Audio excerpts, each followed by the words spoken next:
Estoy junto a Diego Pérez, él es psicólogo, especialista en obesidad y autoestima. Gracias por venir.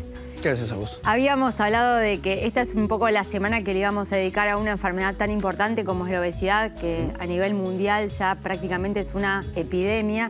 Y tratar lo importante, ¿no? Porque a veces uno lo ve solamente desde el lugar, digamos, clínico o desde la parte de que es realmente una enfermedad, pero no toma en cuenta esto de la multifactoriedad y lo importante que es la parte psicológica en esto, y ahí es donde nos interesa tu conocimiento, ¿no? En relación.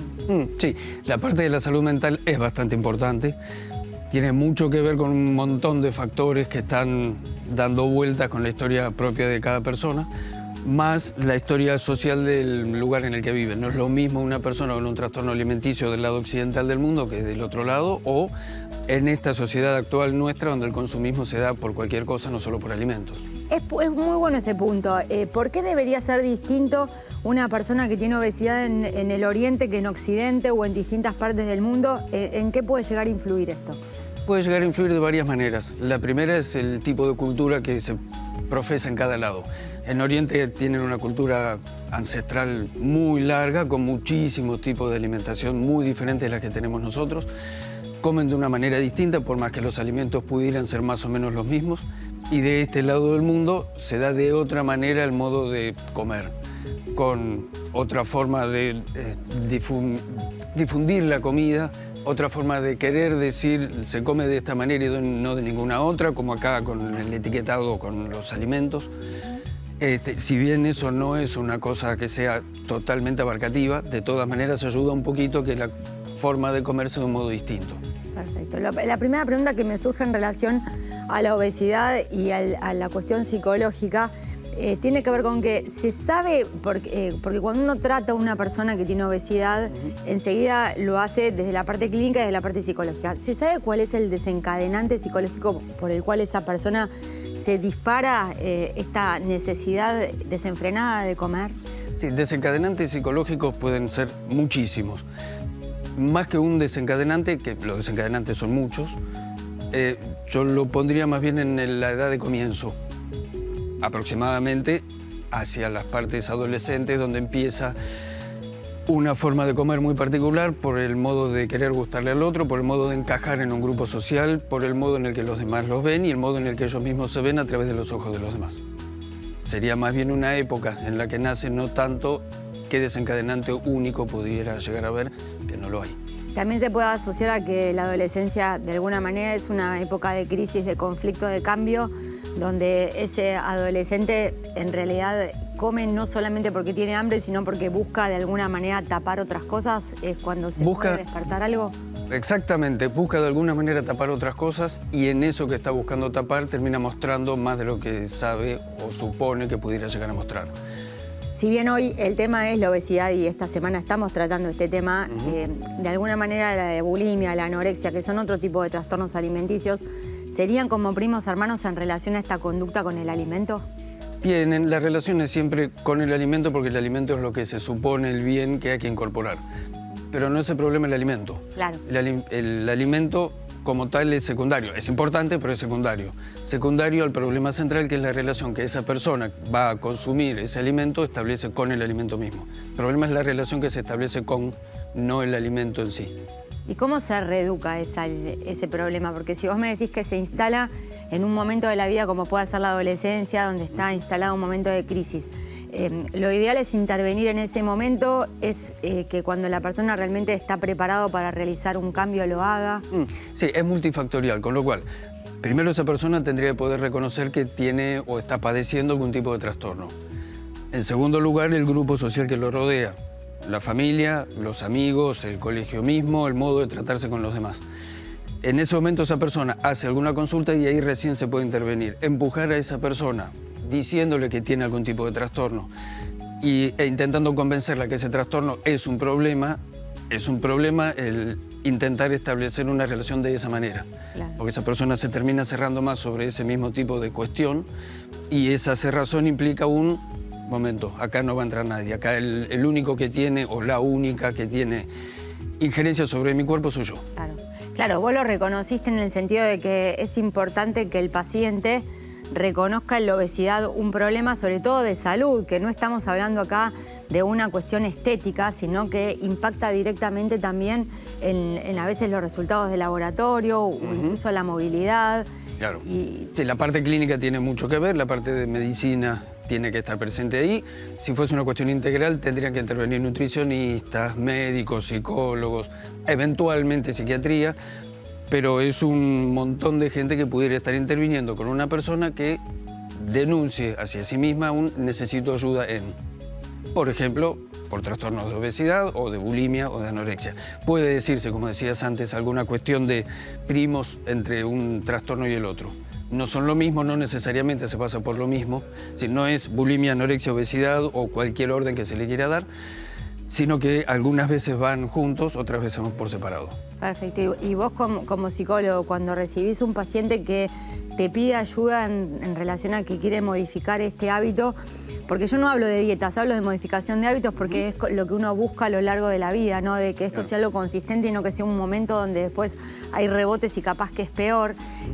¿Vos sentís que la ayuda la piden más porque quieren, digamos, mejorar los parámetros clínicos o porque se sienten de alguna manera excluidos por su estética y por su forma de ser? Sí, yo le apuntaría más bien primero al lado de la estética. Después, a medida que van viendo en ellos mismos qué tipo de trastorno es el que tienen, si es que llegan a tener alguna conciencia de esto, empiezan a tener la cuestión clínica, la cuestión de consultar a médicos y nutricionistas y demás gente que pueda llegar a intervenir ahí. Pero primero es por la cuestión de pertenecer al grupo social en el que están, en el que se desenvuelven habitualmente, del que se sienten a veces excluidos.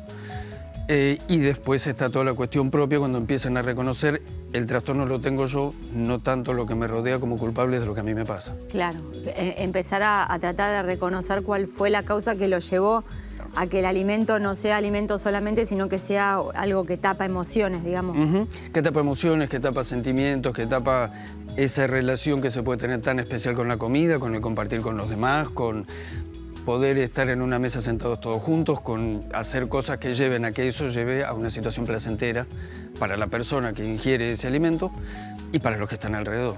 ¿Cuál es la importancia que vos creés que puede llegar a tener que un chico aprenda a comer de chico y que los padres, en este caso padre, madre, quien esté a su cargo, le enseñe cuál debe ser la conducta con la comida y no esto de que siempre es un premio o un castigo o en relación a darle de comer para tapar emociones? Por ejemplo, viene llorando un nene y dice, ¡ay no!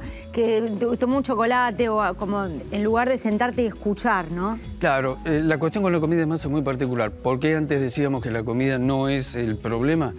Porque si vos sentás a una persona, un chico, como vos decías en este caso, un niño 4, 5, 6, 7 años, toda la primera parte de la edad escolar, el fin del jardín de infantes, para situarlo en una época, lo sentás a una mesa en un ambiente más o menos tranquilo, alegre, donde se comparte, donde hay sonrisas, donde es la cosa bien, la cuestión relacional bien tranquila, alegre. Sí. En ese caso, ese chico va a tomar esa comida con la alegría de lo que lo rodea. El mismo tipo de comida, la misma escena.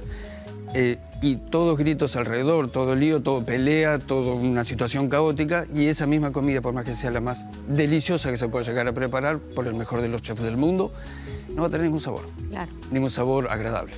Por todo lo que significa el alimento en relación a lo que está viviendo, ¿no es cierto? Y ahí lo que se excluye es el placer. Claro. Fuertemente. Perfecto.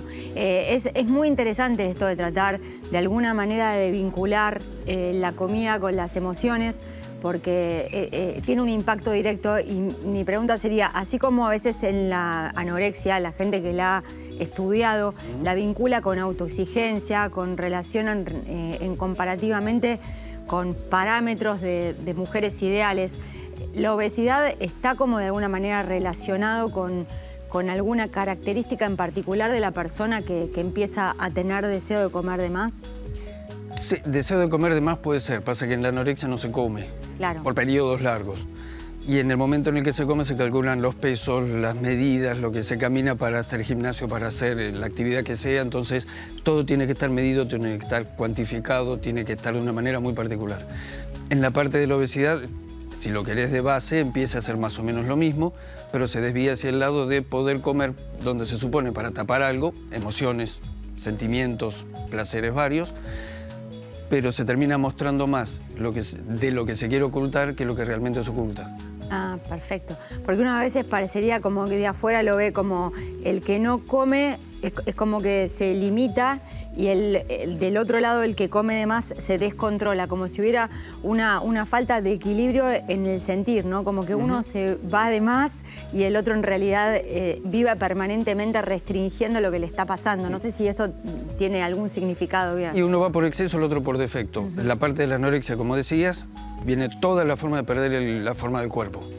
Entera. Se tira a no tomar el cuerpo como con forma erótica, si se quiere. En la obesidad también, pero para el otro lado. Claro. Es mucho más lo que se puede llegar a mostrar sin saber qué es lo que se está mostrando y sin poder acceder a grupos sociales con los cuales relacionarse de otra manera. Muchas veces se quiere, para pertenecer, a hacer este tipo de cosas, cuando esto se presenta como un trastorno, de mucha comida ingresando, y en esa comida que ingresa se pierde la posibilidad del ingreso social, pero además tomarlos de punto, como se decía antes, el bullying, como se dice hoy, y toda una cuestión de exclusión social, con lo cual a esa persona se la aísla más cuando esa persona quisiera estar incluida.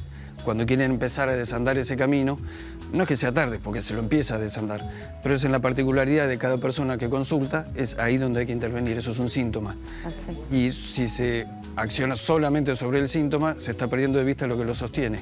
Con lo cual, si se corre el síntoma, lo que lo sostiene vuelve a aparecer bajo otras formas. Y de vuelta con lo mismo. Con lo mismo. Por eso hay que cortar ese circuito, y para eso seguramente lo más importante es llevar a un profesional como vos, que le pueda explicar todo este tipo de cosas para entender que lo que le está pasando es una enfermedad y no tiene que ver con algo de voluntad, como muchas veces se la toma a la obesidad. Diego, muchas gracias por venir. ¿Querés recordarnos tus redes sociales para si alguno tiene alguna pregunta para hacer? Porque la verdad que es un tema que es muy interesante, es muy importante que lo tomemos con la seriedad que realmente lo requiere, porque las personas pierden calidad de vida en función de esto, y me parece que es lindo saber que tienen del otro lado un profesional con el que pueden contar y pueden de alguna manera poder encontrar un equilibrio emocional para que los ayude. Sí, no soy mucho de redes sociales, pero en Instagram Diego Martín Pérez es el mío. Ahí estábamos viendo las redes sociales en el graph, así que, bueno, cualquier duda que les haya quedado, le escriben al doctor, así los podés terminar de sacar de alguna de las preguntas que a lo mejor yo no terminé de poderte hacer por una cuestión de tiempo. Gracias una vez más por venir a nuestro programa.